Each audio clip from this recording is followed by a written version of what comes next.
深渊难度是最高的难度，你真的有把握吗？应该没问题。难得校长为我争取了一次机会，我当然也想进入贪狼公会。好，那就一起加油。之后和徐有为一起，我再一次来到了总务司这边。今天相比第一次的新手副本少了许多人。月川有6个高校，但今天前来的校长中，1高和5高并不在列，这说明2个高校没有人达到10级。至于贪狼公会每年对月川的指标只有10人，竞争激烈残酷。也就是在这里，我除了和王倩倩会合外，也见到了贪狼公会今年前来招生的苏念芷和许冠等人员。到齐后，苏念芷开始讲话：诸位，你们今天能站到这里，这说明你们各自都有着不同的能耐。接下来的试炼，它不仅仅是一场考核，更是你们改变人生道路的一次机遇。正因为此，我希望你们每个人都给我认真对待。说到这，苏念芷顿了一下，清冷的视线扫视全场。当然，我也要将丑话说在前面，这场试炼相比你们之前的新手副本，难度肯定有所提升。如果你们不能保证自己有战胜的资本，我建议你们现在立马放弃，请勿自污。这个少年明明觉醒了百年前唯一的隐藏职业，却成了整个学校最大的笑话。只因少年职业技能所能造成的伤害，甚至比不上奶妈的1级品。可就在各大异族大举入侵之时，众人却发现各大异族魔神竟不敢靠近少年100米之内。就在几分钟前，整个学校都在惊叹，居然有人觉醒了隐藏职业。可下一刻，当看到展示出来的职业伤害固定为1的时候，一切都仿若成了一个笑话。要知道，一般最低级的魔物都有700-800滴血，等到后期，随便一只普通魔物的生命都是上万甚至10几万。这个固伤，别说只有1点，就算是翻个10倍，那不是照样一无是处吗？听着众人的嘲笑声，我不甘地再次打开了自己的职业面板。姓名百川，职业领域镇魔师，天赋能力固有领域战斗时展开一方领域，领域内所有敌人固定每秒受到1伤害，该伤害受等级提升影响，每提升1个等级固定伤害上限加1。职业技能无，职业词条无。身为在历史上都从未出现过的隐藏职业，为什么只有这点伤害？究竟是哪里出了问题？正在我怀疑人生时，一条雪白的大腿出现在我眼前。百川，原来你在这。我找你很久了。我抬起头，出现在眼前的是一位青春漂亮的妹子，她叫徐有为，是班级的班长部属，也是我从小一起长大的青梅竹马。百川，现在别的学生都在组队准备明天的新手副本，你打算怎么办？我无奈地摊了摊手。固定伤害只有1的职业，你觉得有人愿意和我组队吗？刚才校长和班主任都找我谈过话了，说我这种情况进副本就是找死。你赶紧去找其他人组队吧，以你的职业和表现，相信之后一定能得到贪狼公会的认可。祝你前程似锦。说着，我起身拍了拍屁股。时间不早了，我先回去了。眼见我要走，徐有为显得有些焦急。难道你就这样认命了吗？我可以带你去新手副本升级的。闻言，我转身盯着徐有为看了良久。青梅竹马的大美女，无数男生告白和渴求的对象，没想到自己的职业都弱成这样了，她居然还愿意帮自己。但我最终还是摇了摇头。有为，组队就算了，带我过去和带个累赘没区别，就不耽误你了。百川，我是认真的。我也是认真的。你就不知道接受别人的好意吗？我心中叹了口气，不是不知道，而是不能。自己是这么一个夸张职业，就算等级提上来，仍旧没什么伤害，又何苦把别人拉下水？所以我坚决地拒绝了徐有为，然后有些颓废地回到了家。饭桌上，面向严肃的老爸柏智开口道：“你这小子，看你今天回来的样子，就知道觉醒的职业不怎么样吧？”我挠了挠头，确实不怎么样，就是一个很普通的法师，而且连个技能和词条都没有，在副本中很难有所成就。老爸摆了摆手，多大点事，不好就不好吧。之后上个文科大学，将来未必不能有个好出路。只是这样一来，对门的事恐怕没法办了。老妈此刻也感慨道：“你这混小子，原本还说等你和佑威觉醒完职业，就去找你徐叔，把你和佑威的婚事定了。我也是先前买菜时遇到佑威妈才知道，佑威她觉醒了稀有的魔偶师，这个职业貌似很厉害，人家以后有极大可能出人头地。”是咱家配不上人家。在接下来的吃饭过程中，老爸和老妈应该是照顾自己的心情，所以这话题并没有再往职业和徐有为身上提。直到吃完饭，我重新回到房间，我不自觉地拿出了手机，在我的手机待机屏幕中是一张漂亮女孩巧笑嫣然的照片，正是徐有为。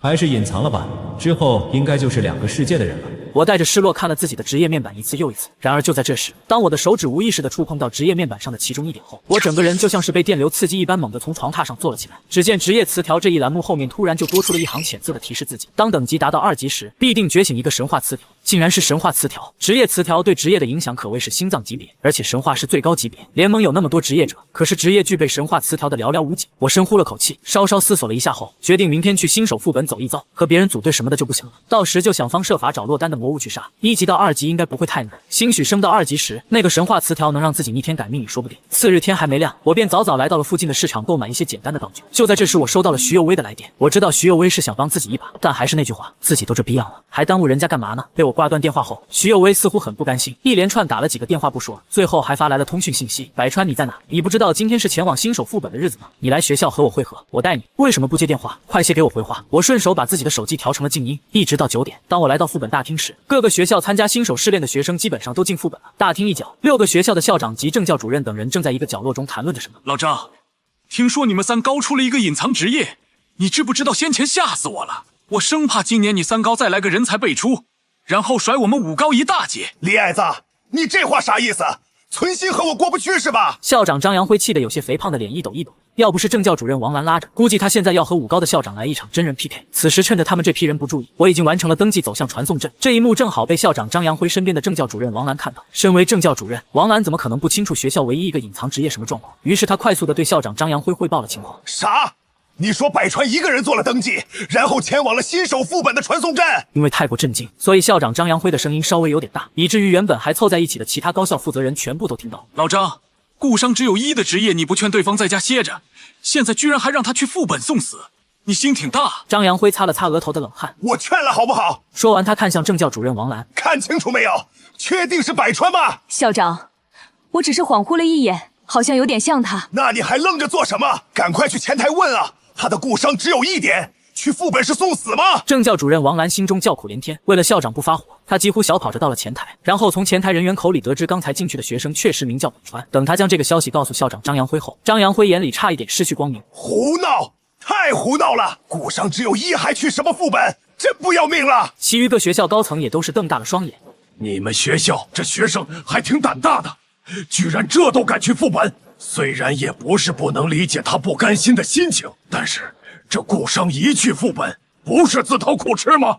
先别急，新手副本有提供1次死而复生的机会，就算他在里面死亡，也只会被副本强行踢出来。对，刚才一激动，我差点忘记这件事了。张扬辉抹去额头上的冷汗，对政教主任王兰嘱咐道：王兰，你给我看好了，一旦百川进入副本被踢出来，到时候直接给我按住他，绝对不允许他再次进入副本。此时的另一边，我已经顺利进到了新手副本之内，入眼就是一片茂密的森林。根据我的已知情报，这新手副本内其实魔物的种类并不多，而外围最常见的则是一种叫做菜刀兔的魔物。核心区域我肯定不敢去，我现在就在外围区域游荡。然而足足半个小时的功夫，我都没找到一次合适下手的机会。这些菜刀兔往往3两成群，但凡数量超过2只，自己冲过去绝对是送死。大约1个小时后，我的眼睛猛地一亮，老天不负有心人，终于让自己看到了一只落单的菜刀兔。魔物菜刀兔，等级2，血量625，伤害22到28。在确定周围没有其余冒险者和魔物后，我小心翼翼接近菜刀兔一段距离后，终于出手。马上以我站立的地方为中心，一个大概10乘10平方的四方区域被圈定了起来。菜刀兔头顶连续不断冒出1的字样，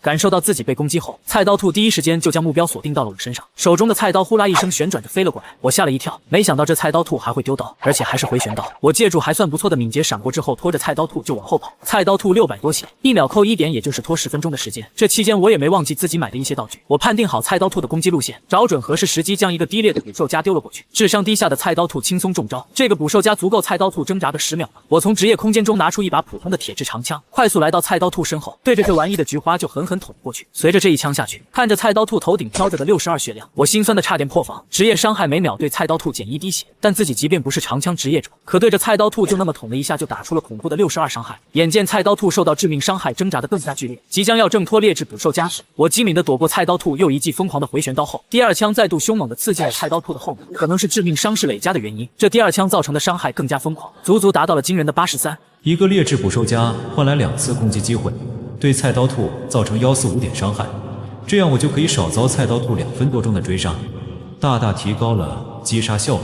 当时间又过去了3分钟后，菜刀兔终于倒在了地上。此刻我检查了一下自己的面板，击杀1只菜刀兔后，经验条涨了5%。看来再杀19只菜刀兔后，自己就可以升到2级了。好，很有奔头。我感觉自己的战斗之魂都快燃起来了，马不停蹄地开始寻找第2只落单的菜刀兔。与此同时，新手副本另一个区域中，一个全是妹子的5人队伍正疯狂地收割着菜刀兔的生命。其中一个女孩身边跟着的2米多高的魔偶极其引人注目。此时，徐有为漂亮的眸子里蕴藏着一丝忧愁。难道他真的要放弃这次新手试炼？可恶的家伙，为什么不回我电话，连我的信息都不回？明明我都邀请你组队了。副本之外，校长张扬辉的脑瓜子嗡嗡的，几乎每隔一段时间他都得联系一下政教主任王兰。当时间来到第4个小时，守在传送阵前的王兰再一次接到了校长张扬辉的通讯，根本不等校长开口，王兰已经有气无力的先行做了汇报。校长，百川他还没被踢出来。王兰，你是不是疏忽了？是不是他被踢出来后，利用第二次机会，又直接通过传送阵跑进去了？校长，你信我，我一直很仔细、很认真地盯着传送阵，根本就没看到百川的人影。不应该啊！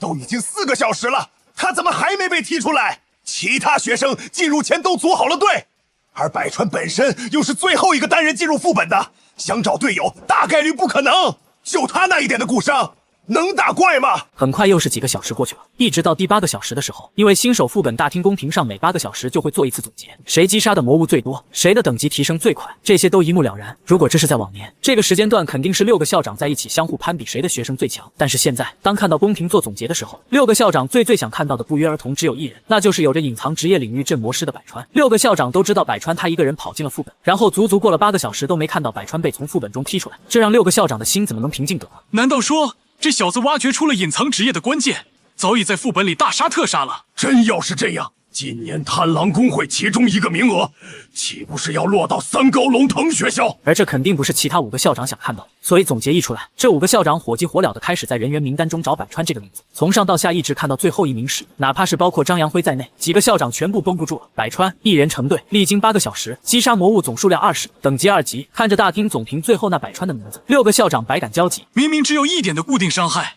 可为什么这个学生仍旧如此执着地留在副本内，而且还是1人成队？虽然能想象到这名学生的不甘心，可用得着如此坚持吗？或者说，这样继续坚持下去真有意义吗？这小伙子韧性不错，只可惜被他本身的职业拖累了。是啊，明明都已经这个样子了，可他硬生生挺在副本内，死活不愿意放弃。这小子想不让人替他难受都不行。5个校长各自叹息，最后不约而同的还去安慰起了张扬辉。老张，你这个学生有点可惜了，觉醒什么职业不好，偏偏觉醒了一个无用职业。就现在这情况，哪怕他继续在副本内挣扎，也不可能有什么成就了。老张，其实你这学生我还挺佩服的，一个人行动，在先前固伤只有1的情况下，居然还能在副本内坚持8个小时，并且击杀了20只魔物，这其实已经很夸张了。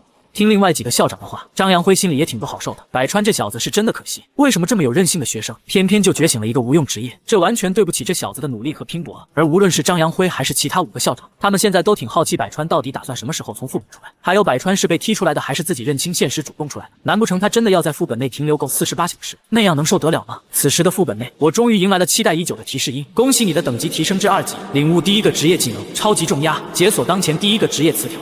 没想到顺带还领悟了一个职业技能。我看了一眼技能介绍，可以给敌人施加重力束，以此限制敌人的机动性，相当于变相削弱敌人的进攻能力。而且只要是在我展开的固有领域内，所有在其中被认定的敌人都会受到一样的重压之力。接着我又查看起了神话词条，负面增幅神话级，在展开的固有领域内，对应的敌人身上每多持有一个亲自施加的负面状态，那么该敌人每秒受到的固定伤害则会增加1倍。看到词条效果后，我陷入了沉思。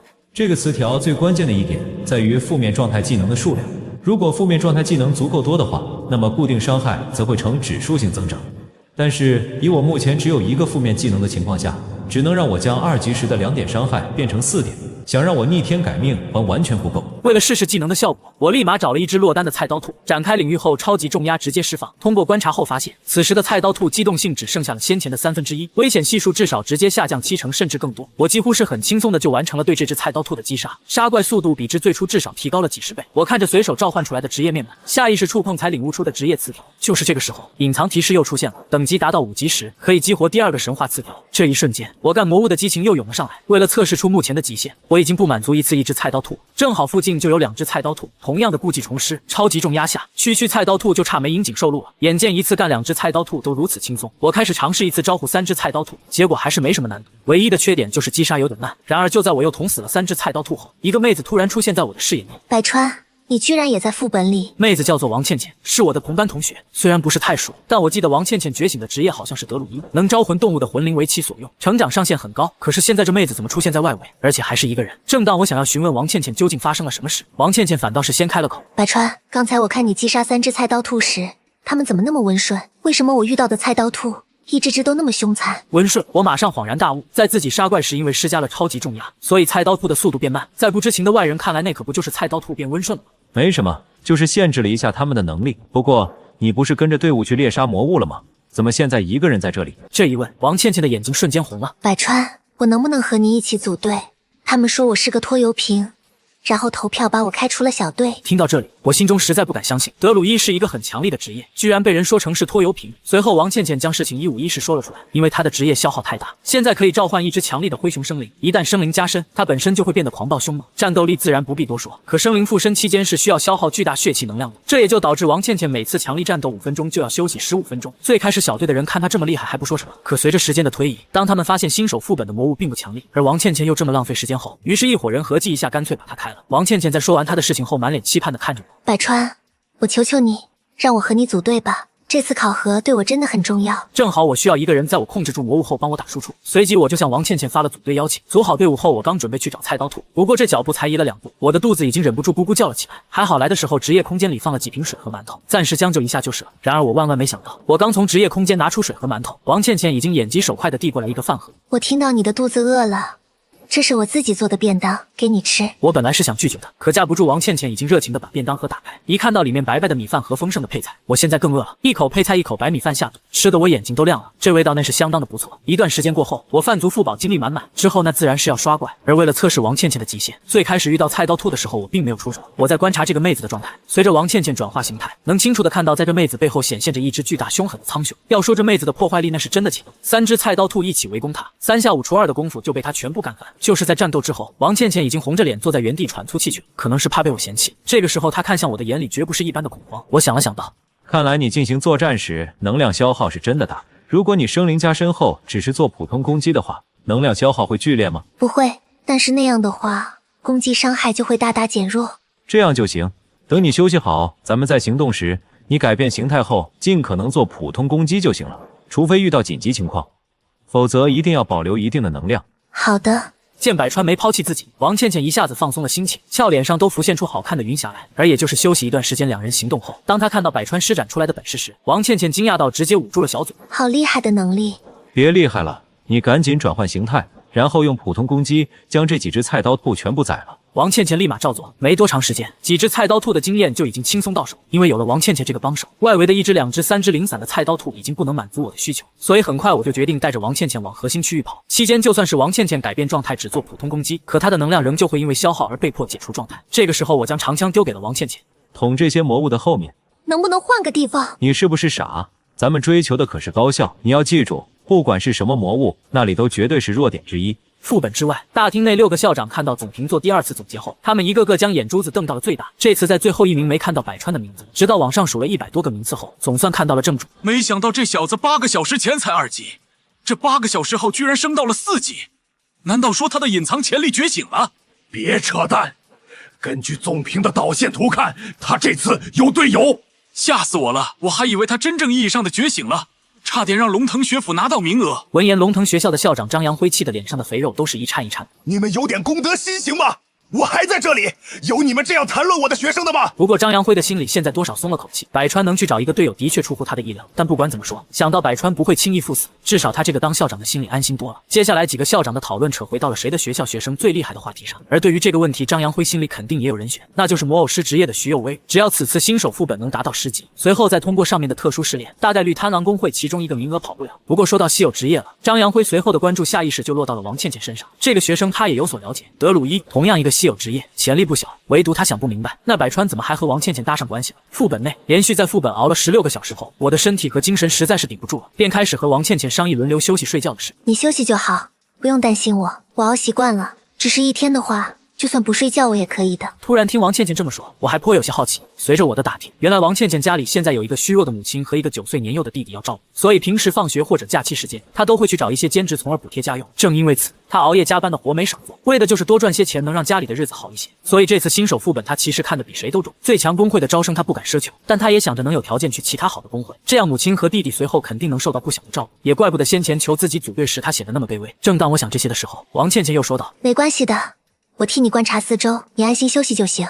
要不我给你吸枕好了，这样兴许你能休息得安心一点。”啥？我还以为自己听错了，王倩倩她居然要给自己吸枕。看着她那双笔直修长诱人的大腿，我不确定地问道：“你认真的吗？”当然是认真的，我很感激你让我加入队伍，所以我愿意。啊，这……我有些感慨，从小到大确实没尝试过女孩子的吸枕，现在陡然听到一个女孩子对自己这么说，这想不兴奋都不行啊。我说了，我也不是那种矫情的人。你都说到这种地步了，那我可要借你的吸枕一用了。没问题。王倩倩伸出诱人的双腿，你尽管安心躺着休息就好。放心，我会时刻注意周边的动静，但凡有任何风吹草动，我肯定会第一时间叫醒你。好，我现在确实有点疲劳，再加上大长腿如此邀请，身为一个正常的男人，我实在没拒绝的理由。然后我就躺在王倩倩膝枕上进入了休息状态。等我醒过来时，都已经过去了足足6个小时。我看到王倩倩尽管装出一副很精神的样子，可她的眸子内仍旧能看到一丝疲惫。百川，既然你休息好了，那咱们现在继续去刷怪吧。不行，我觉得你需要休息一下。王倩倩有些诧异，随即她连连摆手。你相信我，我真的没关系的。这不是有关系没关系的问题。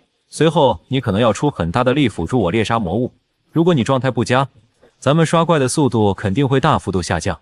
我四处放一下风，你去好好休息就行。如果你拒绝，咱们的队伍直接解散。不要解散，我听你的话，现在去休息一会儿。好，就这么定了。接下来王倩倩去休息，我就在临近守着，观察着周遭的动静。当又过去了4个小时后，王倩倩从休息中醒来，看她的状况确实可以，我这才放心开始行动。当前我锁定的计划就是往核心区域走，因为随着等级的提升，2级的菜刀兔换来的收益真的是越来越低了。等到了副本中层，除了最常见的菜刀兔，现在又出现了新的魔物钉耙猫，这玩意等级比菜刀兔高，基本都在4级，攻击力在40到50区间，血量相比菜刀兔也增加了一些。之后就是我控制，王倩倩协助补刀，两人联手好一番奋战。当副本时间过了36个小时后，我的等级终于到了5级，而这一次隐藏职业依旧没有让我失望，再一次给了我巨大的惊喜。恭喜你的等级提升至5级，恭喜你领悟职业技能超级麻痹，恭喜你激活第2个职业词条领域同调，处在固有领域内被认定的所有敌人全属性下降25%。不愧是神话词条，就是如此的简单粗暴。倩倩，接下来在遇到魔物时，我要试手，到时候你只需要负责保护我的人身安全就行。接下来我带着王倩倩风风火火的找魔物，眼见前方出现了4只钉耙猫，我深呼了一口气后，大步就向4只钉耙猫迎了上去。与此同时，超级重压和超级麻痹悉数笼罩到了4只钉耙猫身上。钉耙猫因为没反应过来，当场还磕绊滚到了地上。即便是起身这种简单的动作，现在对钉耙猫而言都不是一般的费力，而且伴随着我的第2个负面状态技能，此时我能造成的固定伤害达到了每秒20点，再加上领域同调降低了钉耙猫25%的血量，不到1000血的钉耙猫仅30几秒就纷纷倒地死亡。如此一幕看得王倩倩眼睛都直了。比之先前，百川的限制能力明显又到了一个新的境界和地步，而且连续不断的持续伤害就让4只钉耙猫暴毙当场，这也太猛了。正因为受到的震撼太大，这让王倩倩觉得百川现在根本用不上自己。为了在接下来的行动中证明自己的价值，王倩倩也是拼了。当百川让她补刀时，她提着长枪去捅魔物的场面，不亚于杀红了眼。看她如此凶狠，我被整的那是一愣一愣的。而更让我想不到的是，在又奋战了一段时间后，当我说休息时，王倩倩居然红着脸来到了我的面前。这妹子此时的语调都比平时更加温柔许多。百川，看你这么累，要我给你捏捏肩吗？我的技术很好的，我在家常给我妈捏。我满头问号，不清楚王倩倩突然之间为何会变得这么主动。对此我琢磨了一下，自己先前进副本杀菜刀兔时吃了多少苦，遭了多少罪，现在突然有一个娇滴滴的妹子主动跑上来要给自己捏肩捶背，自己要是不欣然接受，那还是男人吗？于是乎我同意了。还真别说，王倩倩不论是捏肩还是捶背，那确实得劲。而且王倩倩还说了，如果想要吸枕的话，随时随地都可以。正是在这愉快的相处中，接下来就算是刷怪这种无聊的活，我都始终保持着轻松激情的状态。与此同时，新手副本之内，一个由妹子组成的4人小队正在愁眉苦脸。随着他们愈发深入内围，发觉这魔物是越来越难杀。刚刚4人联手挑战5只稻草人，差一点没被灭队。而要说回转外围的话，因为他们的等级普遍到了6级，经验惩罚之下根本拿不到什么经验，所以现在4个妹子不是一般的惆怅。如果王倩倩在就好了，她可是德鲁伊，就刚才那种情况，她一人顶住2个稻草人，完全没问题。还提她做什么？王倩倩都被队长发起投票踢了出去，后悔也没用了，还是好好想想随后怎么杀怪吧。队伍终于安静了下来，但没多久，一个妹子突然说道：“那边来人了，好像是王倩倩。你们看，她身边还有一个男生。”还真是王倩倩，那正好再把她喊回队伍。距离新手副本结束还有8个小时，她跟着一个男生有什么前途？没错，只要我们开口，为了前途，你看她会不会热泪盈眶的归队？随后4女相视一笑，然后开始主动接近王倩倩所在的2人队伍。等4人赶到这边时，这个时间点我和王倩倩刚刚击杀了1只菜刀兔和1只钉耙猫，于是4女就看到王倩倩跑回我跟前，熟练的为我捏肩捶背。如此情况吓了4人一跳。王倩倩居然在讨好百川，那百川不是废物职业吗？而且先前都没去学校集合，我还以为他放弃这次新手副本了。想不到这王倩倩居然自甘堕落，和百川混到了一起，那岂不是正好？和一个废物职业组队，还是回归到完整小队？只要脑子不傻，都应该会选吧。在4人心中已经想象着他们招王倩倩归队时，王倩倩那无与伦比感动的模样了。一念至此，队长李艳带另外3个女生一起走了出来。王倩倩，突然听有人喊自己名字，王倩倩下意识怔了一下。是你们？没错，是我们。我们4个想了一下，打算让你归队。就仿若吃定了王倩倩一般。无论是李艳还是其他3个女生，都摆出一副高高在上的姿态，等着王倩倩往他们那边跑。然而现实给了他们狠狠一个大逼斗。我都被你们开除了，为什么还要归队？王倩倩无视李艳、刘文家4人，继续专心给百川捏肩。李艳咬了咬牙：王倩倩，你傻了吧？归队是为了你好，你不领情不说，现在还继续去讨好一个男人，难道你不知道百川的职业很废？你连前途都不要了吗？居然跟他混在一起！王倩倩蹙眉：你们能不能离开，不要打扰我们休息？王倩倩，我们这是为你好，你别不领情。我为什么要领你们情？先前赶我走，难不成也是为我好？王倩倩此刻很愤怒，自己是皮球吗？想拿就拿，想丢就丢。对面4女神色一个个变得难堪无比，她是没想到过来喊王倩倩归队，王倩倩她居然还耍脾气。而等4女的视线落到百川身上时，她们更愤怒了，只因为现在的百川正眯着眼，满脸舒服的享受着王倩倩的伺候。百川，是不是你勾引了他？要不然他怎么会不归队？我抬起头，说归说，但请注意用词，勾引是什么意思？你们懂吗？少扯，就是你蛊惑了他，不然他能不归队吗？王倩倩这时想说什么，但却被我阻止了。你们几个听好了，倩倩现在是我的队友，你们要是再当着我的面挖墙脚，那我就不给你们好脸色了。4女就像是听到了一个天大的笑话。百川，你傻了吧？就你一个一无是处的废物隐藏职业，也敢说不给我们好脸色？职业废就算了，还不自知，你羞不羞耻？敢跑到这边，还不都是因为王倩倩带着你？我不喜欢和人吵架，便示意王倩倩到一旁看戏，然后起身大步向李艳4人走去。李艳那边4人看着百川接近，他们心中俱是困惑不已。这男人想做什么？难不成想找我们动武？一个废物隐藏职业居然想帮人出头？可就是下一刻，无论是李艳还是刘文佳以及其他2个女生，几乎在同一时间感觉自己的身上骤然像是背了一块巨石，不由自主的膝盖全部都沉了一大半。但是这还没完，就在下一刻，所有人更是被一股类似电流的力量袭中，瞬间就麻痹了半边身子。百川，你对我们做了什么？不好了，我们的血量在持续流失。眼见着自己几人头顶不停的飘20的字样，4女全慌了。几人本身就才6级，血量就那几百，再这样下去还不得立马被踢出副本。百川，我们错了，我们现在就走，绝不再跟你抢人。对，我们马上就走。百川，你放过我们吧！李艳4女不怕那是假的，虽说新手副本有一次复活机会，可真要是被副本踢出去会上学校档案的。就算不说这个，真等重新进入副本，从外围跑到这边又要浪费多长宝贵的时间。他们不清楚百川到底做了什么，但一看各自的状态以及掉血速度，立马认怂，那是刻不容缓。我可以不为难你们，但是现在都给我过来向我的队友王倩倩道歉，然后迅速消失。等这件事了结，场中终于安静下来后，王倩倩看向我的眼神都变得愈发柔情起来。生平第一次在一个男人身边感受到了从未有过的安心和安全感，这种感觉很玄妙。新手副本在持续40个小时后，已经开始有学生陆陆续续从里面传送出来，一部分学生自知在里面坚持也毫无建树，所以提前几个小时传送了出来。强横职业在带着小队达到10级后，相当于圆满完成副本，从副本退了出来。比如说徐有威，他身为魔偶师本身就极其强悍不说，所带的4个队友也不差，联手之下根本不用等到48小时就达成了10级，还留在新手副本内毫无意义。徐有威出了副本后，第一时间拿出手机拨了一个号码，但得到的结果却是号码不在服务区。这情况让他忍不住跺了跺小脚。百川，你干脆气死我得了！打电话没人接，发信息没人回。看来自己这个青梅竹马，他是真的放弃新手副本。他带些颓废的走到大厅，也就是无意间目光扫到了总屏，突然一个名字引起了徐有威的注意。百川，他竟然在新手副本之内，而且根据上一轮显示的统计，他的等级在2个小时前已经过了5级。什么意思啊？既然最后还是去了副本，可先前为什么不接自己电话，不回自己信息？自己先前明明顶着巨大的压力为他在小队预留一个位置。等等，在大厅的总屏上，根据人物组队的导线图，徐有威发现百川居然还有队友王倩倩。对此，徐有威怔了一段时间。他和王倩倩虽然是同班，但并不怎么熟络。可即便如此，他也知道那个王倩倩长得挺不错。明白了，徐有威现在一下子全明白了。身为青梅竹马10几年的交情，居然比不过一个半路遇到的同学。好，这样玩是吧？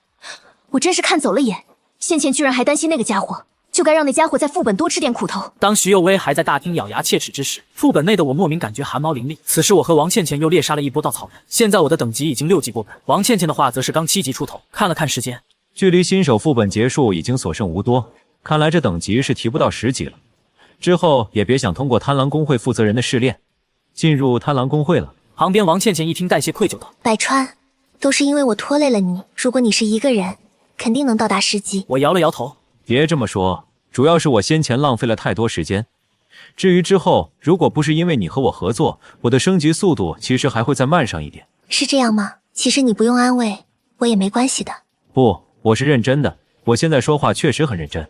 虽然我现在击杀遇到的魔物很轻松，假若新手副本能延续一段时间，我肯定能轻松到10级。可最初的时候真的是浪费了不少时间。这个时候，王倩倩小心翼翼看了一眼我，其实能升到7级，我已经很满足了。百川，你的实力那么强，你真的甘心不去超级工会啊？我觉得你应该主动去找校长说说，看校长有没有法子帮你争取一下。如果你可以去参加贪狼录取的试炼，一定能轻松达标。倩倩，你对我的评估挺高的嘛？因为你确实很强呀。我要是有你一半的实力，早偷着乐了。好，好，好，那等出副本后，我去找校长好好说说，看他能不能帮我争取一下。至于这回，我们继续猎杀魔物去吧。看着百川继续行动，王倩倩眼中的羡慕早已出来了。百川那么强，让校长帮忙争取一下机会，说不定真行。我也好想去贪狼工会啊！贪狼工会属于8大超级工会之一，只要能被录取，家里也一并可以跟随去云城定居。且不说被录取人员如何，反正那丰厚的补贴，绝对可以让家里在那边生活的安稳。那样的话，自己的弟弟就可以更好成长，母亲的话也能好好养养身体。不过这些想想就够了。如果此次新手副本不是遇到百川，恐怕自己现在还在最外围，一个人慢慢磨着杀那些菜刀兔呢。自己应该感到知足了。倩倩还在发什么愣呢？遇到魔物了。哦，我知道了。一如两人一路走来的公式化杀怪，我展开自己的固有领域，快速用超级重压和超级麻痹限制魔物。王倩倩的话，要么利用暴怒苍穹的能力直接将魔物击杀，若是能量不足，那就改用长枪狠狠去捅魔物的后面。时间一点一点过去，等新手副本即将48小时关闭的时候，我的等级达到了7级1/3，王倩倩则是在7级3/4。就在48小时整点那一刻，新手副本关闭，其内所有人都被传送了出去。要问此次新手副本最悲催的是谁，那肯定是3高龙腾学校的政教主任王兰。就因为百川偷偷跑进了新手副本，然后他就被校长派到了传送阵前，一直守到新手副本结束，期间不敢有半点大意。所以这位平时一向威严的政教主任现在看到百川，眼神幽怨不说，那是恨不得上前一脚踹翻这家伙。百川，我总算等到你了，走，跟我去见校长，还有王倩倩也跟我一起过去。等王兰带着百川和王倩倩来到校长张扬辉这边时，这位校长的心终于也跟着放了下来。百川，你是想吓死我还是气死我？先前我跟你说了什么？你说让我找个文科大学就读，将来从事别的工作，做一个对社会有用的人。可是你呢？你还是不听我的劝告，去了新手副本。你幸亏是好好出来了。你身为我龙腾的学生，我作为校长，那肯定希望你能一飞冲天，扶摇直上。可是你的隐藏职业实在让人一言难尽。你看，就像这次新手副本，你让王倩倩带你，这是不是变相耽搁了她的前途？王倩倩就在旁边，突然听校长说到自己，她连忙开口道：校长，你误会了，百川没耽搁我，是我耽搁了他。王倩倩，我也得好好说说你。你的德鲁伊职业很不错，将来潜力无穷，可是你怎么就能不顾自己的前途呢？虽然我是做校长的，有些话说来不合适，可是百川他的职业已经被限定了，就算你把他带到7级，又有什么用？而你自己原本或许可以达到10级的，而达到10级，只要能通过贪狼工会的试炼，就可以被录取。王倩倩，你糊涂啊！校长，你听我说，不是我带的百川，是百川带的我。要不然别说10级了，我现在能达到5级且不被踢出副本，就万幸了。看，都这个时候了，你还这么说，我算是明白了。王倩倩，你这是恋爱脑啊！你喜欢百川我可以理解，但是你不能因为喜欢就影响自己的前程啊！你知道校长我现在有多么为你痛心疾首吗？这一番话说的我都满脸黑线了。校长，你这话说的我可很不爱听。什么叫倩倩恋爱脑？就算她恋爱脑喜欢我，我好像也没那么差劲吧？百川，你还好意思说？你瞧瞧王倩倩，多好的一个姑娘啊！她原本有机会达到10级，参加贪狼工会的试炼的，可是现在呢，只有7级，彻底与贪狼工会无缘了，知道吗？百川，你要是也喜欢她，为什么就不懂有一种爱叫做放手呢？此时我着实有些哭笑不得。好了，校长，我又不是小孩子，你说的话我都明白。正好先前出副本时，我还和倩倩说要找你帮个忙，这会正是时机。张扬辉愣了一下，你要找我帮忙？帮什么忙？是这样的，我想参加贪狼工会的试炼，想被录取进入贪狼工会。张扬辉一时如实话，感情自己刚才说了那么多，这小子是一句都没听进去啊。百川，我只是个校长，我哪有那个权利能插手到贪狼工会招生的事情上？你这也太高看我了。校长，你别急，我让你看样东西。我说话时还用眼神示意王倩倩关好休息室的门。校长张扬辉神情困惑，但可能是想到了什么，连忙严肃道：百川，你和王倩倩具体怎样先不说，但你们的等级根本不达标，贪狼工会绝对不会破例让你或者你们参加试炼的。送礼、走后门什么的，你想都别想。而且我也没那么大能耐帮你。校长，你误会了，你不妨先看下我的职业面板。就在我展开职业面板后，之后很长一段时间休息室内都是寂静无声，而校长张扬辉的神情从最初的疑惑到最后的震撼，不可谓不精彩。2个超级辅助能力，这是大辅啊！天哪，居然还有2个神话词条！看校长这么激动，我摊手道：校长，你觉得我现在的面板去参加贪狼工会的试炼有问题吗？校长张扬辉皱了皱眉，只看现在，同级里面你就算不能独领风骚，也能数一数二。可是短板实在太多，一旦被针对，就很容易被人击破。不过你既然都找我了，我这当校长的，拼着老脸也要为你试一试。但是我也不能保证成功。还有，贪狼工会的试炼副本属于特殊副本，是有难度可选的。假若那边同意，以你职业的特性，完全可以带一个队友去深渊难度慢慢磨，但相应的危险系数也会倍增。闻言我有些吃惊，工会的录取副本还能带队友吗？普通、困难和噩梦难度肯定不能。要是选最高难度的深渊，可以带一个，但一般来说没人这么做，因为真的太困难了。不过你既然可以限制魔物，又是打持续性伤害的，如果有个搭档协助，我还真建议你大胆一下。我明天就为你走一走，你之后在家等我通知。好的，校长，麻烦了，校长。等校长张扬辉离开休息室后，王倩倩已经急上了。百川，原来我也能参加啊！是啊，如果上边同意，那你就和我一起打深渊。我那么差，会连累你的。倩倩，你不会是怕了吧？我没怕，只要是跟着你，我就很安心，不会怕。那不就行了？如果真能参加，那咱俩一起。毕竟深渊难度这玩意儿一听就很可怕，就算我有限制能力，为了万无一失，也确实得拉个队友。那好吧，时间也不早了，我也要赶快回去了，不然我妈会担心的。好，等回去后，校长如果给我信息，到时候我联系你。眼见王倩倩离去，看着她曼妙的背影，我心中忍不住感慨：这妹子还问自己介不介意和她一起。身为一个正常的男人，自己介意什么？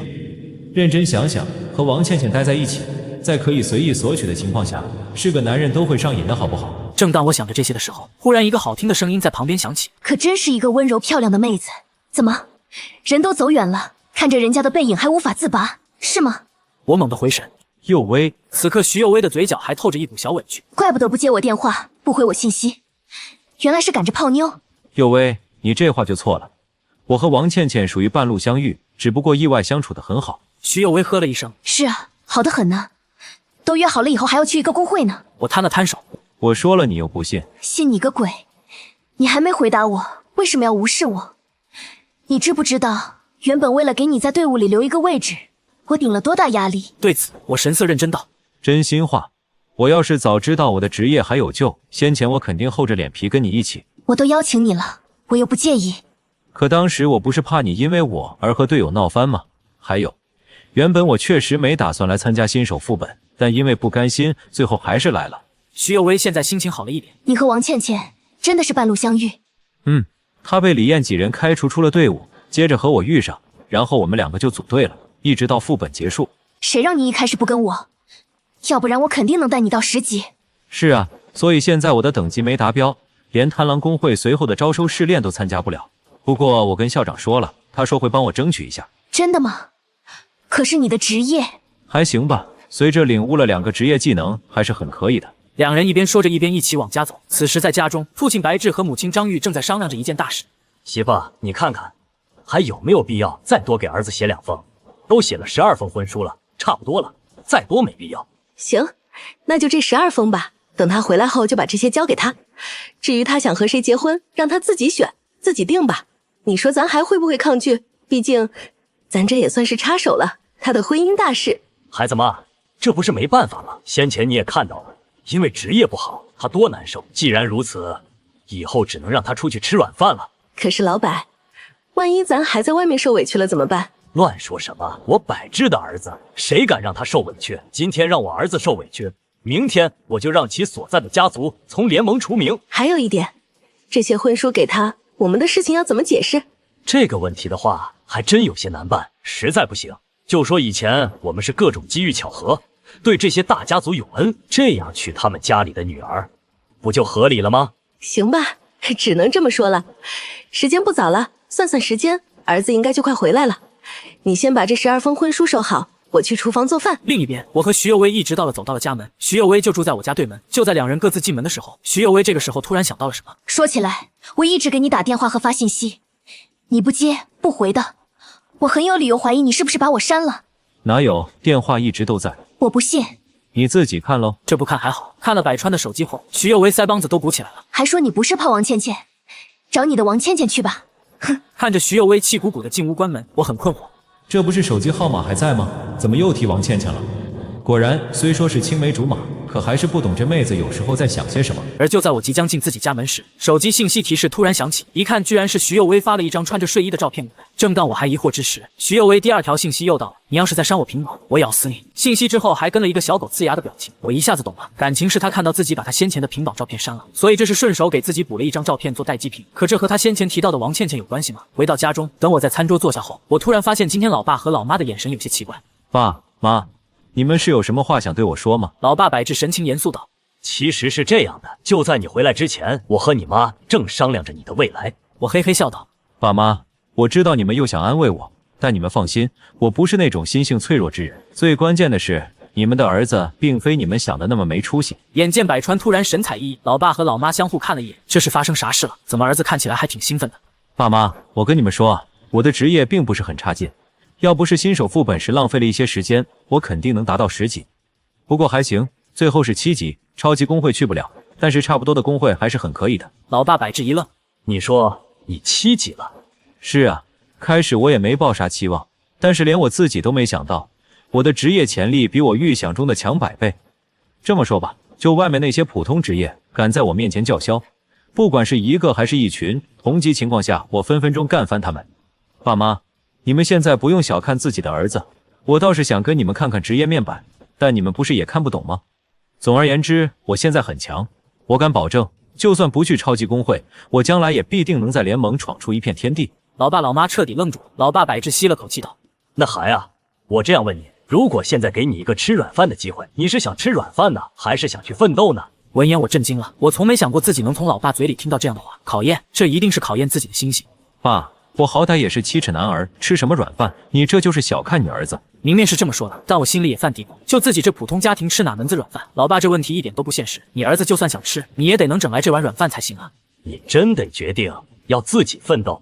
那是必须的，我不但要奋斗，还一定要让你们2老过上轻松惬意的日子，这是我对你们的承诺。老妈张玉很明显被感动到了，混小子，不愧是我辛苦把你拉扯到大，以后肯定比你爸有出息。老妈张玉乐呵呵的给百川夹菜。一段时间后，我饭足腹饱，接着就回到了自己的卧室，无意间看到手机屏幕，看着徐幼薇那张有些撩人的照片，不自觉的又让我想到了新手副本中王倩倩那柔软的大腿吸枕。我去，年轻人胡思乱想不可不行，应该多想想光明的未来。至于接下来的时间，就等校长那边的通知了，成了就去试炼，看看能不能通过贪狼工会的录取，不成的话，只能咨询一下学校去别的相对好一点的工会。月川招待所一间临时办公室内，有2人正在电脑前办公，其中一个女子气质清冷，她那白皙的手指正在电脑键盘上飞快地敲击着，另外一个则是一位男子，他的嘴角似乎带着一丝若有若无的笑容，看起来的话比女子貌似好相处多了。他正在整理资料，时不时会将手中的资料转到女子手上，偶尔还会在一些资料上做一些批阅注解之类。这2人是云城贪狼工会下来的2个执事，分别是苏念芷和许关。执事在工会的地位可不低，除了会长、副会长和秘书长，接着最高权限管理人就是执事了。原本下来招生的活计派几个审计员就行，奈何近来工会出了些状况，人手不足，所以苏念芷和许关被临时派到了月川这边。目前的话，2人正在统计这边6所高校此次从新手副本脱颖而出的人才资料，对于特别重视的都会做下备注，根据接下来将要展开的试炼判断这些学生有无资格会被录招。一段时间后，许关开口道：人员资料已经过了一遍，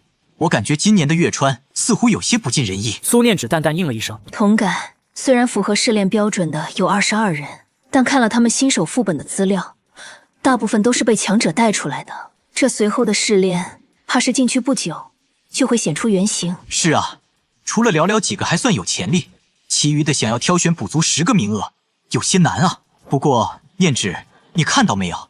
这里面居然还有一个隐藏职业——领域镇魔师。看到了，不过已经被我筛选掉了。一个打孤伤的职业，而且孤伤基础这么差，就算职业技能和职业词条再好，也弥补不了他的先天缺陷。这可真是遗憾，难得的一个隐藏职业，居然可以说是毫无上限。这在历年来说也足够奇葩。没什么稀奇的，隐藏职业虽然万里出一，但多少年了，能够拿得出手的隐藏职业连2成都没有，所以不用抱什么期待，你还是先做好现在的工作吧。就在苏念芷和许关最后整理资料之际，办公室的门突然被敲响，请进。随着门被推开，然后一个身宽体胖的老头走了进来，此人正是三高龙腾学校的校长张扬辉。苏念芷看了一眼张扬辉，然后蹙眉开口道：张扬辉，贪狼工会的录取试炼明天就会开始，时间这么紧急，你不召集你的学生多说一些安排事项，跑到这里做什么？张扬辉陪笑道：“其实我来这里主要是想提一个学生的事情。”那你可以回去了。别啊，我这什么都还没说呢。张扬辉，贪狼工会的录取很严格，现在合格的学生资料都已经做好统计，至于是否录取，随后看他们的表现就好。你知道的，工会只看实力和表现，私下说情不管用。张扬辉说话的同时，他能感受到苏念芷那冰冷的视线，压力巨大之下，额头冷汗都簌簌不停。这和说情有什么区别？看在你是校长的面子上，我就当今天什么都没发生过。如果还有下次，你这校长不用做了。张扬辉欲哭无泪，他抬头看了看苏念芷，接着又看向旁边的许官。许官摊摊手，表示爱莫能助。毕竟他虽然也是执事，但却是个下来打下手的，没什么发言权。张扬辉现在受不了苏念芷的压力，想要退去，可还是有点不甘心。人都来了，怎么也要争取一下吧。苏执事，我说的是那个隐藏职业，他很强，双技能大斧，双神话词条。当张扬辉坚持开口的那一刻，苏念芷其实已经做了手势示意旁边的许官直接将张扬辉丢出去。但随着张扬辉那句双技能大斧、双神话词条出声后，无论是苏念芷还是许官都是齐齐一愣。你说什么？双技能大斧，还有双神话词条？没错，百川的潜力很高，我敢肯定，目前月川6个高校的所有潜力学生恐怕都不是他的对手。虽然有些短板，但我觉得他有相当之强的可塑之姿。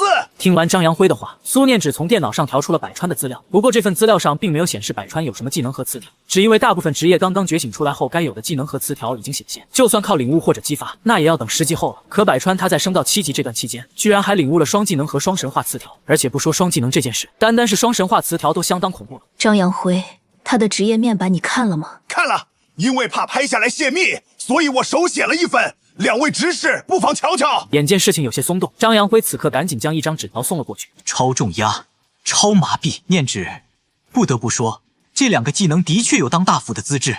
我倒是想看看，一个固伤极低的职业，神话词条又能弥补到什么地步？第一神话词条，联动负面状态增加固伤倍数。苏念芷和许官一琢磨，别说以百川的7等级，联动2个负面状态所造就的持续伤害确实不俗，起码在这个低级阶段不俗。至于第二神话词条，这妥妥的又是一个大斧词条，处于领域中的敌人全属性下降25%。不愧是神话词条，的确恐怖。张扬辉一边擦着冷汗，一边小心翼翼问道：“两位执事，你们感觉百川他怎么样？”苏念芷沉思片刻道：“实话说，不看他的攻击能力，只看2个技能和第二神话词条的话，完全可以做一个专职辅助。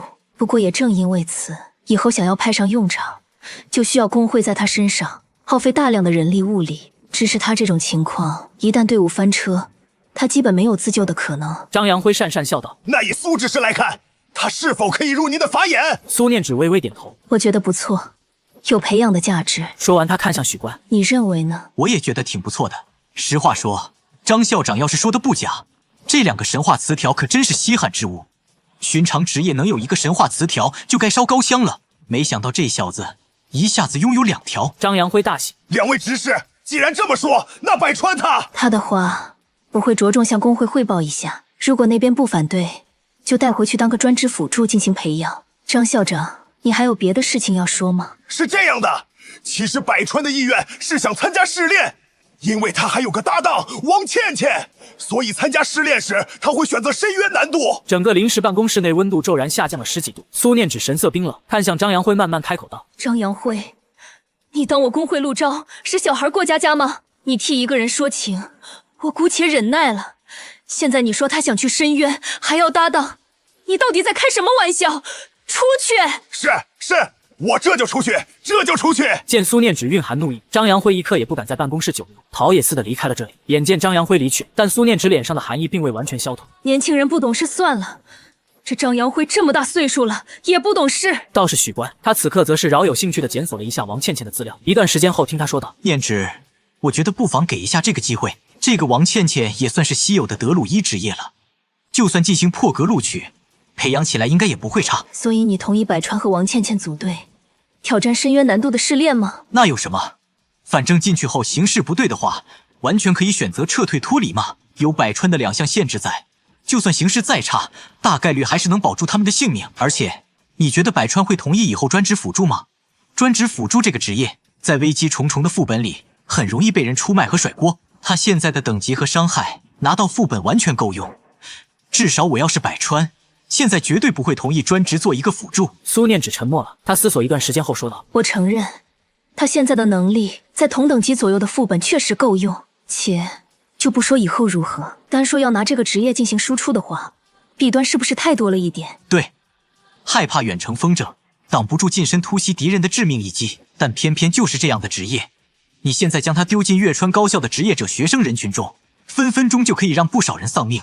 即便是强力的职业都达不到这种效果，所以从某方面想想，这领域镇魔师如果负面状态足够多，还真是挺恐怖的。苏念只再度进入了思考状态，又是好一段时间后，他做出了妥协。既然如此，那就不妨让他和王倩倩一起搭档，挑战深渊难度试试。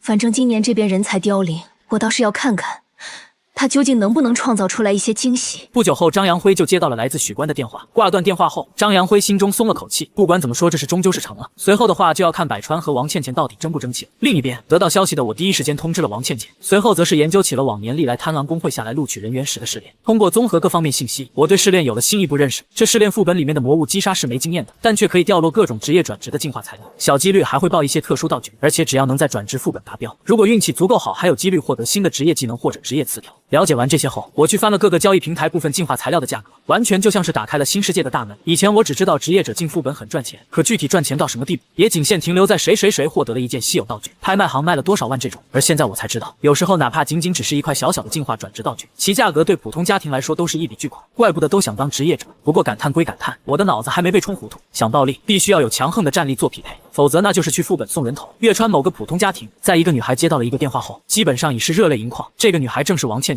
等告知完母亲和弟弟好消息后，王倩倩回到了自己的房间。她现在心情很激动，不过很快她又冷静了下来。虽说试炼破例参加，可那是深渊难度啊！王倩倩她绝对没怀疑百川的能力，她只是觉得自己极有可能拖后腿。倘若因为自己导致百川无法通过试炼，那自己岂不成了罪人？如果我的职业消耗没那么大就好了，这样我就可以帮到他的忙，也不会那么拖后腿。而为了缓解紧张，王倩倩打开手机后摸到了一个副本交流网站，在犹豫了相当长一段时间后，终于在求助的栏目里，她怀着忐忑的心情发了一个帖子：我是一个女孩子，职业有些弱，可就在最近的一次行动中遇到了一个很强力的大神愿意带我，可是我怕拖她的后腿，我到底该怎么办才好？发完帖后，王倩倩就将脸埋在了枕头中。她平时可不上网聊天，只是现在她很担心，又找不到人倾诉，所以这才尝试着在网络上发了帖。不过她万万没想到的是，这条帖子没沉不说，居然还在短时间内还获得了一大批人的回复，连续看了18层楼的回复，然而都是一些没营养的回复。本来王倩倩都快将手机熄屏了，忽然新来的19楼回复引起了她的注意。小妹妹，这有什么好担心的？你很弱，她还愿意带你，至少说明她不讨厌你，所以这事太好办了。只要你随后给她提供足够的情绪价值，万事大吉。针对这条回复，王倩倩想了良久，随后她在楼内回复道：我想知道怎么提供足够情绪价值，希望你能帮我。简单。19楼先是这般回话的同时，然后紧跟着在下面附了一张图片，那是一张性感女郎，虽然搔首弄姿的尺度略微大胆，让王倩倩的俏脸忍不住一红，但不得不说，图片上的女人确实很吸引人。发完图片，19楼还不忘最后补上一句：这就是情绪价值，你学废了吗？自己学废了吗？不等王倩倩这么问自己，没想到其他人看19楼发性感女郎的图片，这个帖子突然就像是打开了某个开关，顷刻间点燃了所有涌入这条帖子的人，然后场面似乎不可控了。接下来的楼层中全成了性感图片，看得王倩倩整个人都快捂住了眼睛。大概发帖前后也就是20分钟时间，帖子突然消失。王倩倩收到网站发来的消息，您的帖子可能包含不健康信息，已被封锁，望谅解。就像是打了一场艰苦的战役，王倩倩没有因帖子封锁失落，相反她还松了口气。原来这就是情绪价值吗？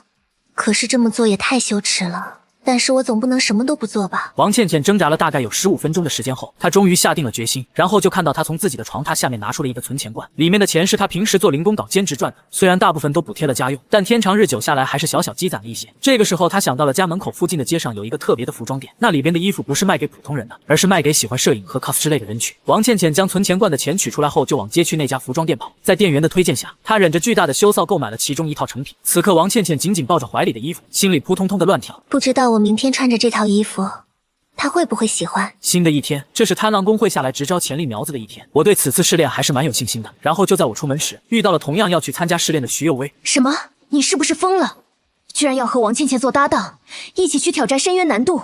没错，就是这样。听着百川这般回答，徐有为马上开始担心起来。深渊难度是最高的难度，你真的有把握吗？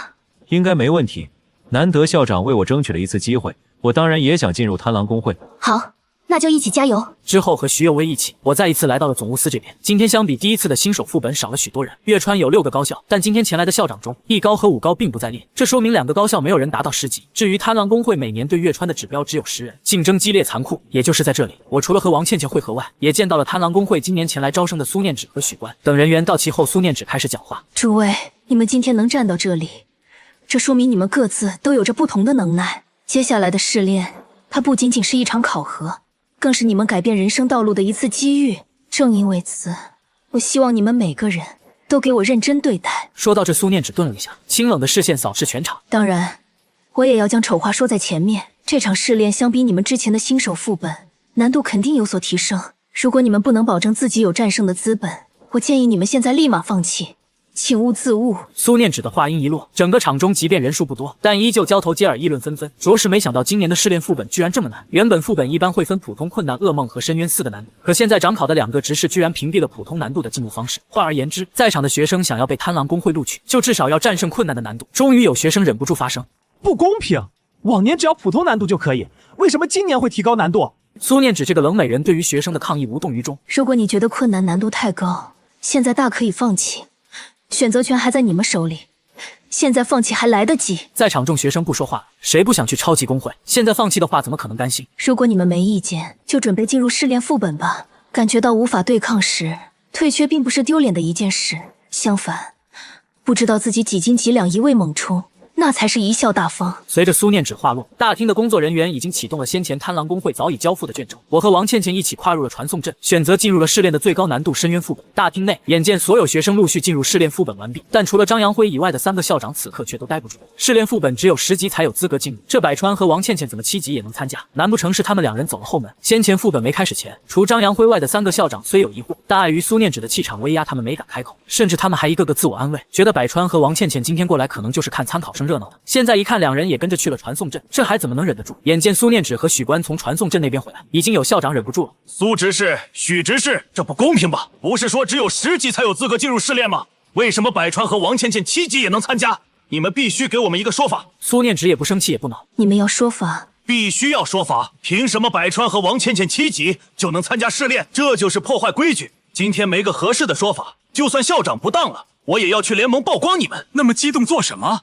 难道你们不知道百川他是隐藏职业者？隐藏职业怎么了？虽然是很稀有，可这么多年有几个隐藏职业有出息的？更何况，谁不知道他这个隐藏职业其实就是一个报废职业？在3个校长的心目中，百川之所以能升到7级，完全就是因为王倩倩的原因。现在居然还给开后门，他们说怒不可遏都是轻的，但苏念芷却不以为意。你们既然这么在意百川和王倩倩2人，那何不在意一下他们2人的选择呢？选择？什么选择？3个校长一头雾水。可就在大厅公屏上显示了22个学生目前的基本状况后，这3位一下子就呆住了。他们2个居然选择了深渊难度，开什么玩笑的吧？2位执事，他们才7级，你们难道想让他们2个送死？许官这时出来圆场道：诸位稍安勿躁，贪狼公会一向遵循的就是公平和合理。隐藏职业虽说能成长起来的寥寥无几，但相比而言，仍旧比其他职业多了几分期待。也正是因为我们贪狼公会公平，所以此次考核才破例给了百川一次机会。那王倩倩她也不是隐藏职业啊！你们难道不清楚，像这种特殊副本，深渊难度允许2人搭档，那王倩倩只是一个顺带。不，执事，你误解我的意思了。我是说，你们愿意给隐藏职业一个机会，可王倩倩她不是隐藏职业，如此和百川搭档，出事怎么办？许官轻笑一声，然后满脸无辜地看向了张扬辉。这个你们不该问我。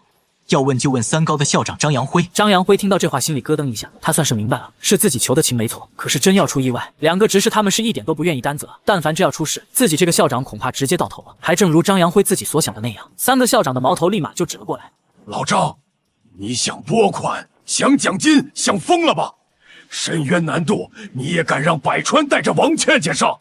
你是真不怕他们2个出事啊？深渊难度何其夸张！10年之间都不一定有一个学生能通过深渊。老张，你有没有想过，一个不小心，他们2个都会丧命其中？亏你还是当校长的。算了，懒得说你了，你好自为之吧。面对3个校长的职责，张扬辉心里也苦，可现在说什么都没用。身为一个校长，他确实希望自己的学生能被贪狼公会录取，可是让百川和王倩倩也参加试炼也不是自己的想法，还不是百川和王倩倩自己要求的，主要也是因为自己看了百川的数据面板，觉得真的可以，这才找了2位执事求情。但是现在跟另外3个校长怎么说，怎么解释？因为没法反驳3位校长的话，再加上2位执事要事先撇清不利影响，这就导致张扬辉现在不得不做起了玉石乌龟。随便你们怎么说吧，反正事情已经发生了。他现在唯一希望的就是百川和王倩倩能够争气，圆满达标试炼副本，这样的话他才能将自己的腰杆子挺起来。此时的副本内，2人进入副本后，我刚打算行动，王倩倩突然红着脸支支吾吾道：百川，能等我一下吗？5分钟就可以了。我点点头表示理解。倩倩，你是要去浇花对吧？我明白，人紧张的时候想要去放水很正常，你去吧。王倩倩的俏脸更红了。不是去放水，那个，其实我是想给你一个小惊喜。闻言我一怔，看着有些慌乱的王倩倩，我一时觉得自己的脑子有些不够用。这妹子突然说要给自己惊喜，看她的样子还那么羞怯，就这情况想不让人好奇都不行。好，那你快去，我等你。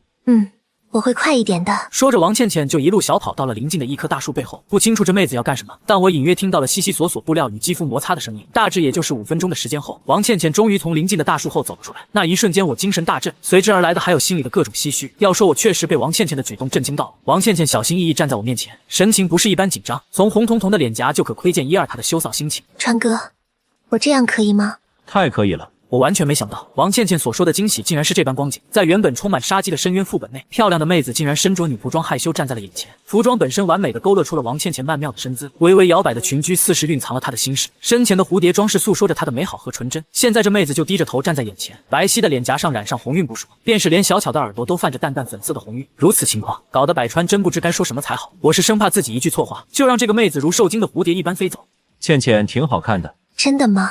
原本还在用手指绞着这裙裾的王倩倩神情有些激动，一双漂亮的大眼睛都直勾勾看向了百川。当然是真的，我是没想到你穿上女仆装居然别有一番滋味。王倩倩心中松了口气，现在的她羞怯起码少了一大半。这是我昨天买的，我先前还担心你不喜欢，现在放心了。倩倩，我可一点也不介意，这种惊喜能多来点。我说的就是实话，身为一个正常的男人，喜欢爱看多来点有错吗？瞧瞧这篇情趣的女仆装，威力真不小，连白丝都对上了，这一般人谁受得了？可能是王倩倩的惊喜太大，反正我现在浑身上下都充满了力量，这爆发的小宇宙，随后不狠狠打死2头牛都亏了。倩倩，等下行动时还和先前一样，我来限制你配合我打伤害，以及保护我的安全。没问题。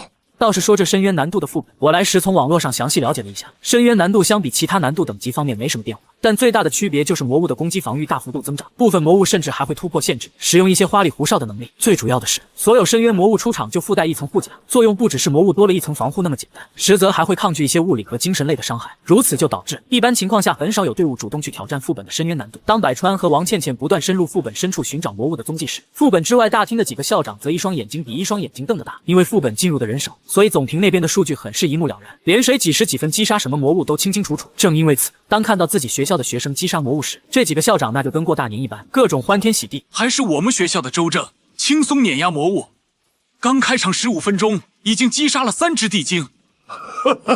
我们学校的赵秋巧也不错，短短时间内拿下了1头鹿角兽和地龙，这不比你那边的3只地精强？少扯！看我学校的李明旺，虽说数量上不占优势，但显示击杀了1头巴洛古，那玩意儿一般人可拿不下。3个校长相互吹嘘，但是他们的眼睛除了在总评上盯着龙腾学校的学生外，实则还盯着百川和王倩倩。要说龙腾学校那个徐有威是真的厉害，虽说另外3个校长志得意满地炫耀自己的学生，但不能否定那个徐有威绝对不比他们的学生差。至于百川和王倩倩，一口气盯了15分钟，眼见这2人毫无建树外，他们心底最初的担心其实已经烟消云散了一半。尽管没对外说出来，但实则都在心中松了好大一口气。乔张扬辉对这2个学生如此看重，实际上不过尔吗？什么实力啊，居然敢去挑战深渊难度？要是2个10级一起勉强还说得过去，2个7级，要不了一段时间，那2个学生一定会从副本内狼狈逃出来。不是一个校长这么想，除张扬辉在外的3个校长无不是这种想法。反正他们不信了，一个被别人带到7级的隐藏职业能有什么建树？真要有建树，怎么可能连10级都达不到？至于校长张扬辉，他也在不停抹汗，他是真怕百川和王倩倩在副本出事，又怕2人从副本退去。真要是那样，他没法回应2位下来的指示事小，随后被其他学校扣帽子，这事情就大了。正因为如此，他的心中也颇是唏嘘感慨。先前我去为他们2个求情，这事到底是对是错呢？这一不小心，我的前途可能就要葬送在这里了。不过张扬辉心里还是带了一些期盼，徐有威只要发挥正常，一个人达标困难难度应该不会出问题。如果这百川和王倩倩真得能通关深渊难度，那么今年自己龙腾学校就能被贪狼工会保底招收走3个学生，而且这还不提还有另外几个正在试炼的学生，其实表现都不太差，也有可能被录取。如果一切都按照预想的美式发展，自家的龙腾学校绝对迎来史无前例最佳的成绩，哪怕不说随后会得到什么赞助和奖励，单单是这优异的成绩都将成为之后招生的最佳宣传。到那个时候，其他几个学校算得了什么？正因为想到了这些，张扬辉的眼睛此刻更是盯紧了总评上百川和王倩倩的名字。作为校长，他对这2个学生绝非一般期待。至于这个时候，我和王倩倩已经行动良久，一段时间后，我们终于见到了魔物冰妖剑士8级，血量1000到1050之间，攻击60到80。看到魔物了。此时王倩倩颇有些激动，我先是观察了一下出现的2只冰妖剑士，随后我大步上前，从容展开了自己的领域。在超级重压和超级麻痹的限制下，2只冰妖剑士虽然还能行动，但对我和王倩倩的威胁也没那么大。倩倩，先小小爆发一下，试试冰妖剑士的强度。知道了，川哥，我现在做辅助的同时间带记录状况，快速击杀的事情就交给了王倩倩。而要说深渊魔物确实具备防御条，没错，这防御条也在一定程度上对超级重压和超级麻痹有抵抗效果。但总体来说，双重限制下，仍旧让这些魔物的机动性降低到了不足50%。最关键的是，我也是现在才知道，原本自己的固伤居然无视魔物的防御条，可以对魔物造成真伤效果。哪怕魔物护甲值1个亿，根本不影响固伤的持续伤害效果。所以干掉这些玩意仍旧是分分钟的事情。于是乎，场中我管好自己的走位，限制和吸引2只冰妖剑士。王倩倩的话早已切换到了苍穹生灵加身的状态，随着苍穹生灵磅礴的力量与她自身的血气引起共鸣，下一刻，她整个人已经如同一道狂风，强势切入场中，先手裹挟苍穹生灵之力，挥下之时不亚于斩下寒光闪烁的利刃，前后不过10秒，2只冰妖剑士接连毙命。这种副本果然没有一点经验。但是川哥，有材料掉落了。王倩倩欢天喜地捡了2块1阶上等魔晶以及2块冰曜石。1阶上等魔晶就算在上等，可1阶的情况下每块也就2元左右的价格。但是这冰曜石因为是寒冰射手转职的进化材料，如果我没记错的话，每块值100元左右。如果咱俩运气好获得一些绯红石、雷鸣石或者其他珍贵材料，那才是真的赚。王倩倩她可不敢想这么多，她现在想的全是怎么不拖百川的后腿。至于这些进化材料，她甚至都没想过百川会和她分之类。对王倩倩而言，能通过此次的试炼才是她最渴望的目标。至于接下来，眼见冰妖剑士难度不大，索性2人就围着冰魄寒潭一直走，试图发现更多的冰妖剑士。然而更多的冰妖剑士没找到，但2人在接下来的寻找走动中，却意外惊动了冰潭沿岸的一个虫群。于是乎，在稍有些昏沉的副本内，在我和王倩倩的不远处，突然就多出了一蓬蓬晶莹剔透的光晕，光晶飞甲虫，每一只都有足球大小，看数量有12、13只。川哥，数量太多了，咱们要退吗？这是深渊难度的副本，必须退。要是几只，我还打算去收割一番，可一下子10几只，就算我有限制能力，也不想冒这个险。不过2人还是低估了光晶飞甲虫的飞行速度，片刻的功夫，已经极大缩短了与撤走2人之间的距离。眼见如此，我展开了自己的固有领域，反正限制一下，方便2人撤走。可完全没想到，随着那群光晶飞甲虫飞进我的领域之后，原本虫群3米高的飞行高度瞬间下降到了1米左右。一只只光晶飞甲虫努力扇动着翅膀，试图接近我和王倩倩，可它们的速度实在一言难尽。如是刚才的冰妖剑士，限制之后，就算因为防御条抵挡一部分效果，可仍旧能保持50%左右的机动性。但是这些会飞的虫子现在能保持30%机动性，已经是高看它们。其中有几只稍弱的，甚至从半空掉了下来。就算很努力的扇动翅膀，想要再次起飞，但基本算是徒劳。川哥，我感觉你的限制能力似乎对会飞的虫子更加有效。嘿，我也发现了这个问题，对空限制的效果至少提升了20个百分点，感觉眼前的虫群搞起来比预想中轻松，我已经不打算跑了。我正说让王倩倩随后见机行事进行补刀呢，可现场发生的状况再一次出乎2人意料。自虫子进入领域前后也就10秒时间，这玩意居然接连开始落地死亡，这就死了。我自己都困惑，我还没做好战斗准备呢，他们怎么接连就没了？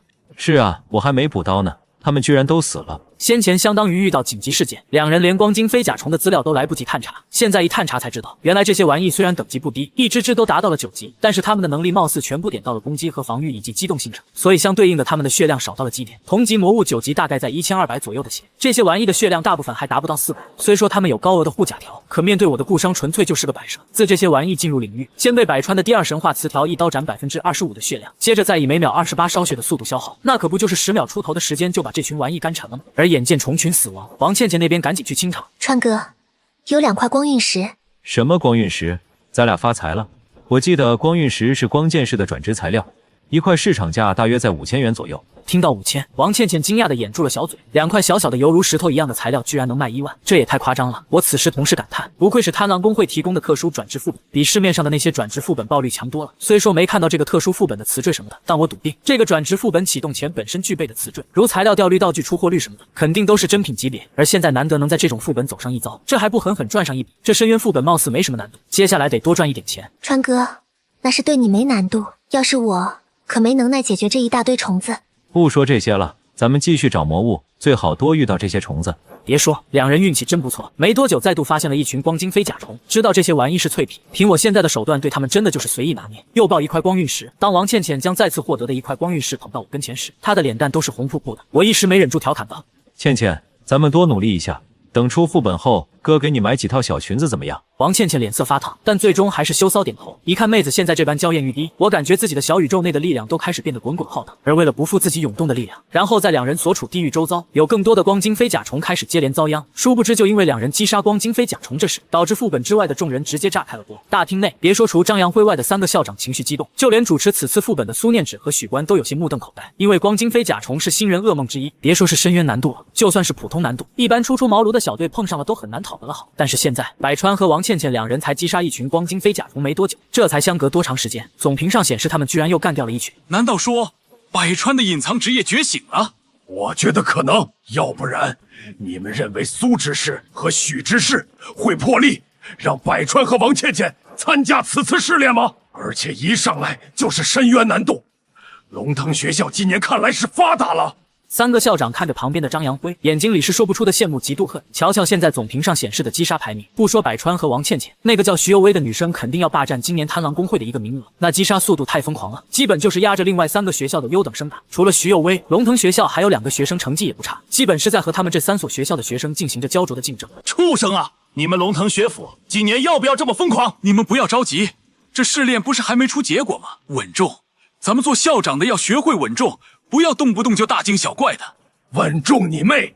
另外3个校长牙根痒痒，可拿张扬辉这老货也没办法，谁让人家的学生就是这么牛逼呢？而总屏上又过了一段时间后，百川和王倩倩在深渊难度的副本中，先是击杀冰妖剑士数量+2，接着没多久再跳一个击杀光晶飞甲虫数量+13，这种击杀数量越来越离谱。同样观战数据情况的许官忍不住唏嘘：念之，这百川的职业短板虽然大，但你也不能否认，现在他的确有大杀特杀的能力。确实如此，看他和王倩倩短时间内击杀了那么多光晶飞甲虫，我现在突然有了一个疑惑，他的固伤应该是属于无视防御，直接当作真伤来计算的吧？许官想了想道：大概率如此。像那光晶飞甲虫虽然厉害，但血量很低，碰上百川这种能限制又真能无视防御的职业，那真就像是遇到了天然克星。苏念只沉吟片刻，可是我思来想去，还是觉得应该把它定位为辅助进行专职培养，这等级越高，职业技能和职业词条就越难领悟或者激发，让他自己发展，很可能会被埋没掉。许官摊摊手，就算你这样想，还是得问问他本人的意见，毕竟你也要知道，一旦用人力强行插手进行专职培养，很容易就会断掉他对职业的理解、感悟以及机遇和气运，乔苗助长并非好事。之后在副本时间进行了2个小时的时候，已经有学生陆续从副本传送了出来。不过退出来的学生心中仍旧相当不服，明明往年只要单人前往普通难度的副本即可，可为什么今年要例外？而就在这些学生回到大厅后，看到了击杀数量排第1的人居然处在深渊难度内，而且看等级居然都还是7级。天哪！7级敢去深渊难度不说，居然还能达到击杀排行第1，这都超越第2名击杀数量4倍了吧？顺便再去看看其他学生，竞争依旧激烈，这无疑不让提前退出来的学生感到深深的无力和颓废，差距就摆在那。这越是埋怨工会加大试炼难度，以及看到别人的强势，这越是反衬自己实力的弱小。副本内，当2人合力清理掉3只绿皮筋后，开始在原地小憩。原本这个时候王倩倩又要上前给我捏肩时，却被我拉住了手。好了，这么长时间了，你也好好休息一下，顺便我想跟你商量一些事情。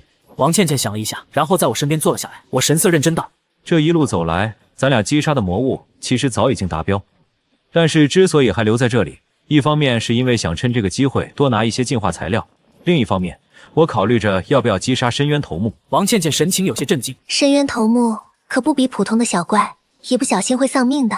我知道，所以才要和你商量。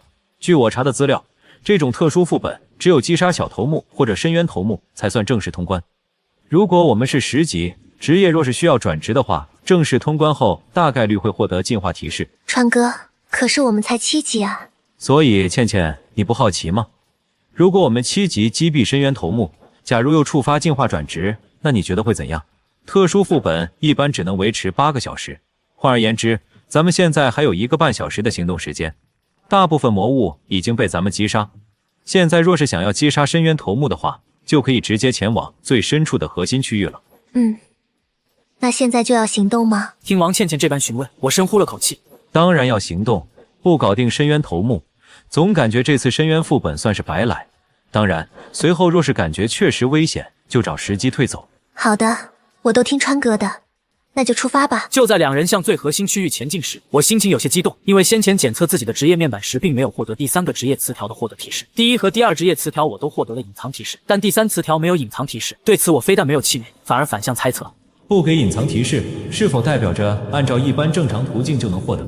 而要说什么是一般正常途径，那肯定是击杀特殊转职副本的小头目或者深渊头目。所以我现在非常期待，也就是思考着以上这些问题的时候，我和王倩倩已经踏到了深渊头目所处的区域土地上。虽还没看到正主，但该区域的魔物已经出现。沼泽招魂使、羊头人身、3两成群、手持招魂幡，等级10级，血量在1400左右，攻击直接达到了恐怖的150上下。别的不说，对于大部分只有1000出头血量的职业者来说，单单看到沼泽招魂使的恐怖攻击，心里都绝对要喝2壶。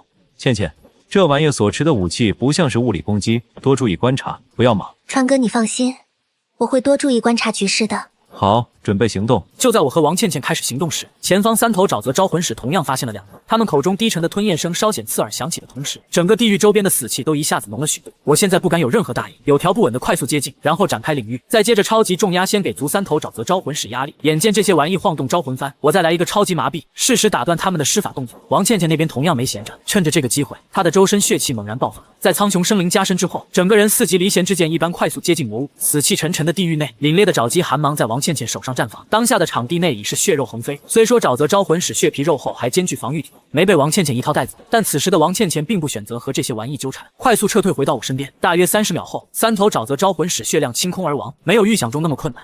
倩倩，我们继续深入击杀深渊头目。当特殊副本到了第5个小时时，除了百川和王倩倩，其余所有学生都已从副本出来。徐有为从副本出来后，第一时间就跑到大厅去找人，没看到百川时，他心里猛地咯噔一下，但看到总屏显示百川和王倩倩还在副本内后，他的心情这才稍稍好了一点。此时大厅的氛围，如果是往年，这个时候早该庆祝的庆祝，该难受的难受，但唯有今年不一样，很凝重，很严肃，基本都没人敢大声说话。多少年了，有几个人通过深渊难度的特殊试炼副本了？而今年的月川、百川和王倩倩2人不但穷，最让人揪心的，他们每个人仅才只有7级。根据总屏的信息情报显示，2人刚刚击杀了4头沼泽招魂使，这正说明他们2人正处在最终区域。如果不出意外，他们2人再继续进行下去的话，很有可能与深渊头目进行最后一战。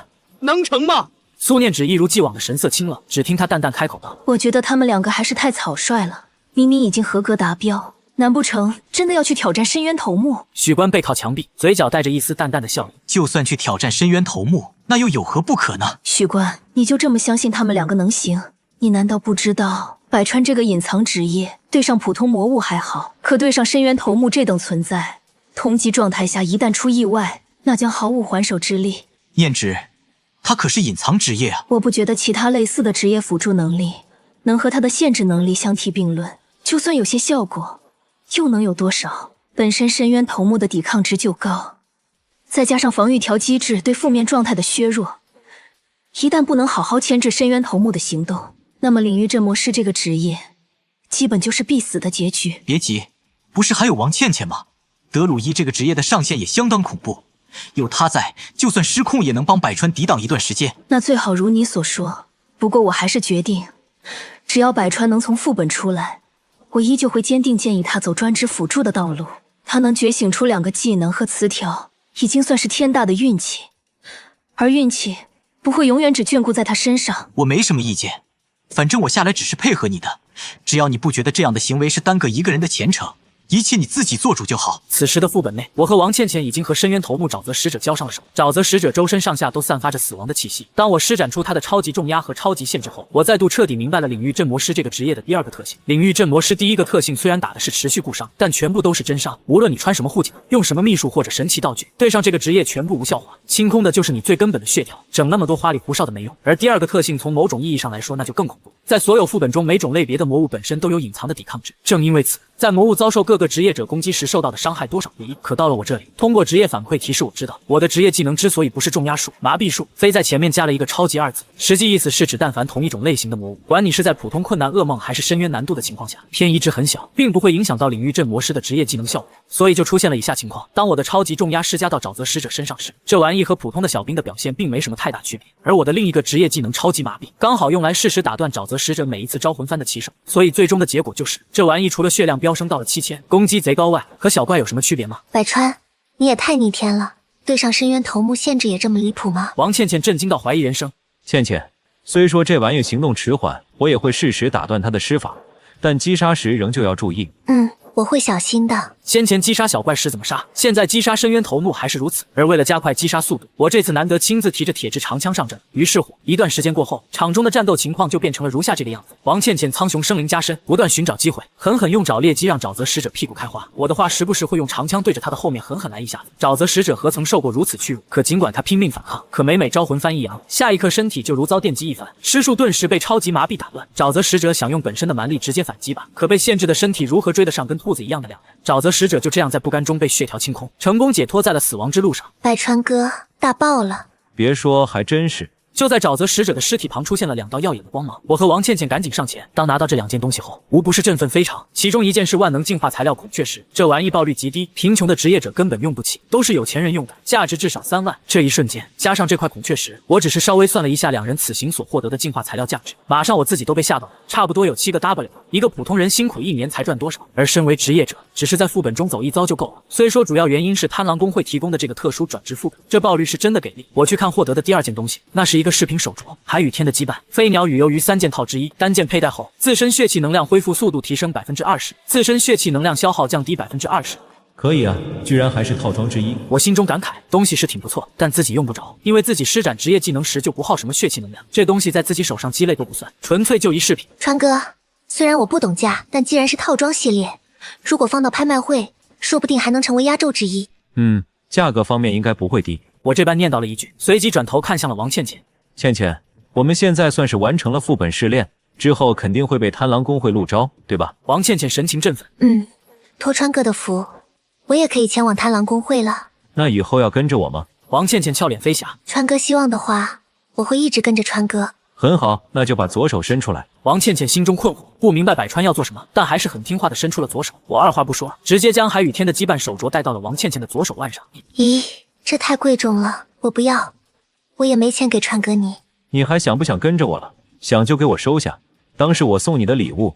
如果拒绝，以后就不要在一起了。王倩倩张了张嘴，想说什么可欲言又止。最后她感动地收下了这件礼物的同时，踮起脚尖快速啄到了百川侧脸之上。要说这个手镯对王倩倩的作用，那简直就是史诗级加强，消耗太大是她德鲁伊职业目前的弊端。有了这个手镯，简直就是超幅度弥补着她的缺陷。